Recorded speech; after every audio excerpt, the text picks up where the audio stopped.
আমি এখানে ইংরেজি ডিপার্টমেন্ট 12 ইয়ার্সের স্টুডেন্ট।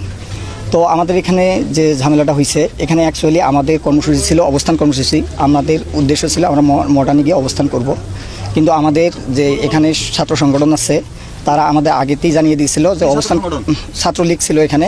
তো ওরা আমাদের জানিয়ে দিছে যে এখানে হচ্ছে আপনাদের অবস্থান কর্মসূচি করা যাবে না, আপনারা হচ্ছে পদযাত্রা করেন।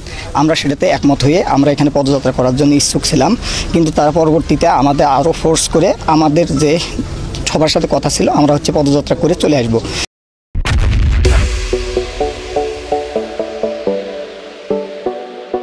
কিন্তু আমাদের যখন ক্যাম্পাসের গেটে যখন চলে গেছে তখন ছাত্রলীগ সহ বাকি স্যাররা যারা আছে তারা আমাদের হচ্ছে বাধা প্রদান করছে।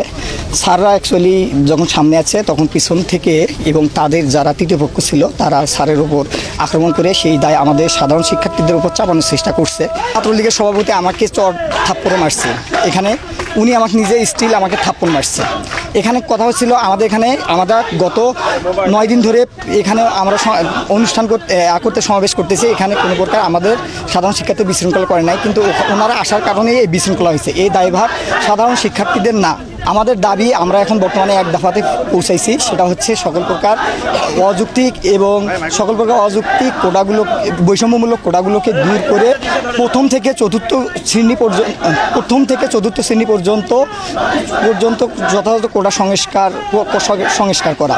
আর এখানে আমাদের হচ্ছে বিচার বিভাগের সাথে আমাদের কোনো সম্পর্ক নেই, আমাদের সম্পর্ক হচ্ছে নির্বাহী বিভাগের কাছে।